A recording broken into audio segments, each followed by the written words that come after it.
Sana'y di magmaliw ang dati kung araw ti pang bata sa piling ni nanay. Is kong maulit ang awit ni inang mahal, awit ng pag-ibig habang ako'y nasa duya.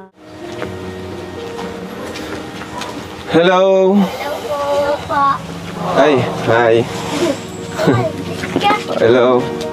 Mabait niyo talaga. Yung kambal. Ayan. Yung kambal. Kumusta kayo dito? Ha? Ayos lang. Diyan mo nga yung mic sa'yo. Ayan. Kumusta naman kayo? Okay lang po. Kayo magkakapatid. Pumuna kayo dyan. Pumuna kayo. At kumustahin namin kayo. Oh, asan yung isa?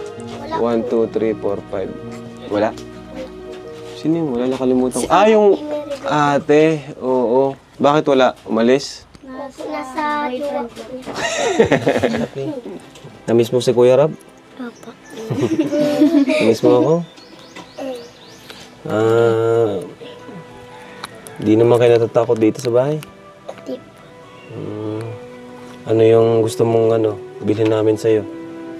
Sa inyo? Pasalubong ba? Ha? Ano? Biscuit. Ay, madami tayo niyan. Oo. Mas maganda makausap natin siya, Reyna, tulungan mo ako, Reyna. Oh. Tulungan mo ako, Reyna, ikaw, Reyna, niyan. Kalingap na rin to si Reyna, eh. Yan. Ito mo, bilis na Reyna ang kumilos, oh. Oh, Reyna. Oh, yan. Oh. Bigyan mo Reyna sa kanila. Tumutulong na rin. Sabihin mo kung ano yun. Ano yan? Ano naman yan? Ha? Ano Sabihin yan? mo. Biscuit. Bigyan mo sa kanila. Sa kanila. Hello, Ate Julie. Siya na yung lahat. Oh, sige na. Oh, okay na, okay na. Laban. Galing na Reyna. Ayun na. Di ba sabi mo last time ay parang gusto mo siya makausap? Andito po. Hi po. Pero nga po nung wait. Ayan po, kayo po yung mama nila Lydel po? Yes po. Ayan, kumusta naman po kayo? Mama niya to, di ba? Ako po yung mama ng lalay. Pwede po bang ikwento niyo rin po yung sa side niyo po para naman po alam din po namin.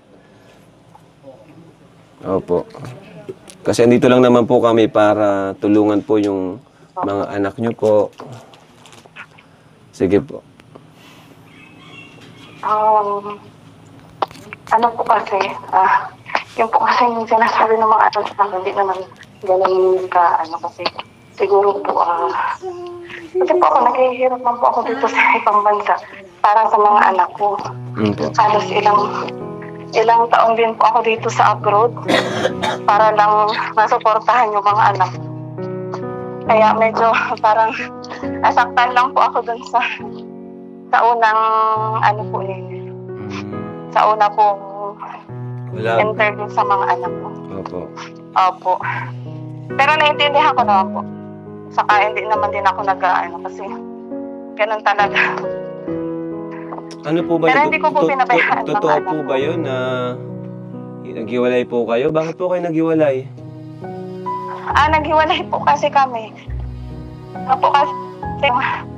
Nung nasa Saudi po kasi ako, may nalaman po ako dyan sa asawa ko dati na may babae nga daw po. Okay. Tapos nung umuwi po ako, okay naman po kami noon kasi hindi naman kami totally nag-Saudi po ako noon last maliit ko pa yan si Kambal, siguro mga 1 year and 6 months siguro si Kambal.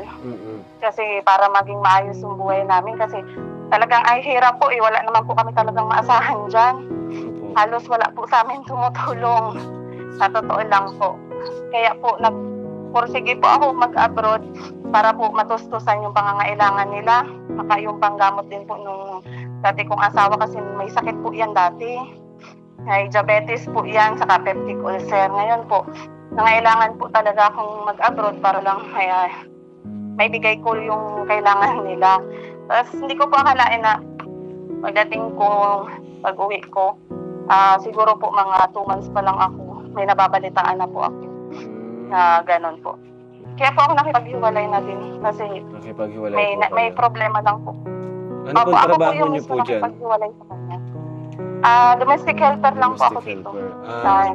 Opo, una po sa Saudi, tapos Qatar po ako. Ilang taon na po kayong nasa abroad? Ay, ngayon po, 3 years na dito sa tatlong bansa sa Kuwait. Okay. Hindi niyo po ba namimiss itong mga anak niyo po? Nag-uwi po ako nung last year kasi namatay po yung tatay ko. Saka pauwi na po talaga ako, mag-for good na nga sana po ako. Kaso sakto po namatay yung tatay ko. Syempre po, wala naman pong ibang aasahan yung mga kapatid ko. Kaya po ako lang din po yung nagbigay din po sa tatay ko. Tulong-tulong po kami yung Ibig sabihin kapatid po, ko. hindi niyo naman po sila pinabayaan, ano po? Ay, hindi po kasi po kaya po ako para sa kanila. Alam po yan ang mga anak ko, pero talagang wala po akong naiipon. May padala sa kanila, nandyan po sila sa tatay nila, pero nagsusuporta po talaga ako every month. Talagang hindi ko po sila pinabayaan. Kasi kung pinabayaan ko po yan, hindi po sila makakapag-aral. At hindi naman po sila lalaki ng ganyan. Opo, wala man po talaga akong maiano sa kanila ng oras kasi syempre po baga malayo ako. Pero po yung financial po talaga, dire-diretso naman po yun. Kaya hindi naman po talaga pinabayaan. Kaya nababasa ko yung mga comment nila. Saktan talaga ako kasi hindi ko naman po talaga pinabayaan.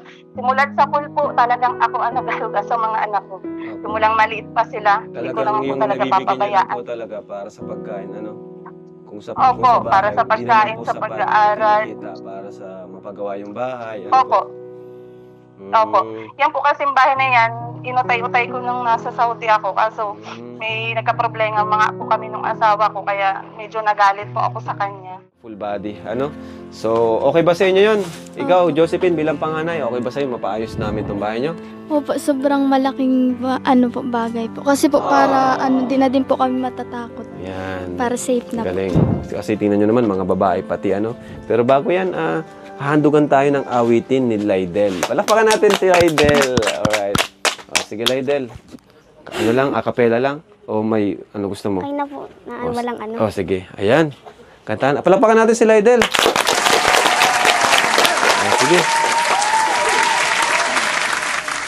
Sana'y di magmaliw ang dati kung araw ti pang bata sa piling ni nanay. Is kong maulit ang awit ni inang mahal, awit ng pag-ibig habang ako'y na sa duyan.